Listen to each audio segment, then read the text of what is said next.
12 ಹಿಂದೆ ನಾನು ಸ್ವಯಂ ಪ್ರೇರಿತನಾಗಿ ಮತ್ತು ಮುಖ್ಯಮಂತ್ರಿಗಳ ನಿರ್ದೇಶನದ ಮೇಲೆ ಆಸ್ಪತ್ರೆಗೆ ವಿಸಿಟ್ ಮಾಡಿದ್ದೆ.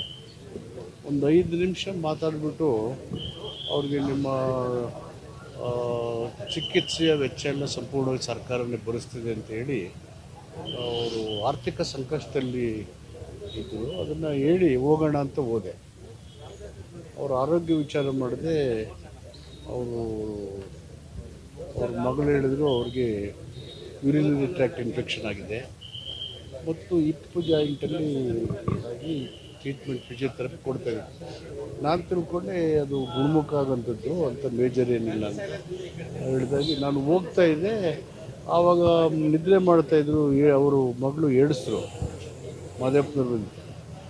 ನಾನು ಹೋಗಬೇಕು ಅಂತಿದ್ದವನಿಗೆ ಅವ್ರಿಗೆ ಮಾತು ಪ್ರಾರಂಭ ಆದಮೇಲೆ 30-45 ನಿಮಿಷ ಹೋದರೂ ನಾನು ಹೋಗೋಕ್ಕೆ ಮನಸ್ಸಾಗಲಿಲ್ಲ. ಯಾಕೆಂದರೆ ಅವ್ರು ಪ್ರಾರಂಭ ಮಾಡಿದ್ರು ನಮ್ಮ ದೇಶದ ಸ್ವತಂತ್ರ, ಅದರ ಉದ್ದೇಶ.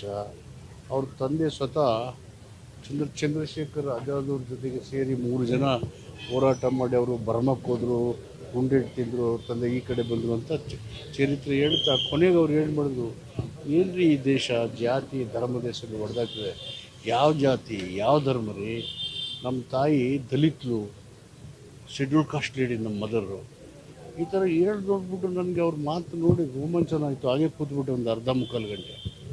ಅಂತಿಮವಾಗಿ ಅವರೆಲ್ಲ ಮಾತು ಮುಗಿದ್ಮೇಲೆ, ನೀವು ನಿಮ್ಮ ತಾಯಿ ದಲಿತು ಅಂತ ಹೇಳಿಲ್ಲ, ಹೊರಗಡೆ ಹೋಗಿ ಎಂಥ ಸಂದೇಶ ಹೋಗ್ತಾಯಿತ್ತು, ಎಂಥ ಪ್ರತಿಭೆ ಇದೆ ನಿಮ್ಮ ಅಂಥ ತಾಯಿ ಹೊಟ್ಟೆಲಿ ಹುಟ್ಟಿ ನಿಮಗೆ ಅಂತ ಹೇಳಿದಾಗ, ನಾನು ವಾಪಸ್ ಹೋದಾಗ ಫಸ್ಟ್ ಕೆಲಸ ಅದೇ ಮಾಡ್ತೀನಿ, ಪುರಸ್ಕಾರ ಹೇಳ್ತೀನಿ ಅಂತ ಹೇಳಿ. ಪಾಪ ಅದು ಹೇಳೋದಕ್ಕೆ ಅವರು ನಮ್ಮನ್ನು ಅಗಲಿದ್ದಾರೆ. ಅವರ ಅಗಲಿಕೆಯಿಂದ ಮತ್ತೊಬ್ಬ ವ್ಯಕ್ತಿ ಬಂದು ಆ ಕ್ಷೇತ್ರದಲ್ಲಿ ಆ ಜಾಗನ ತುಂಬಕ್ಕೆ ಸಾಧ್ಯ ಇಲ್ಲ. ಅಂಥ ಪ್ರತಿಭಾವಂತರು.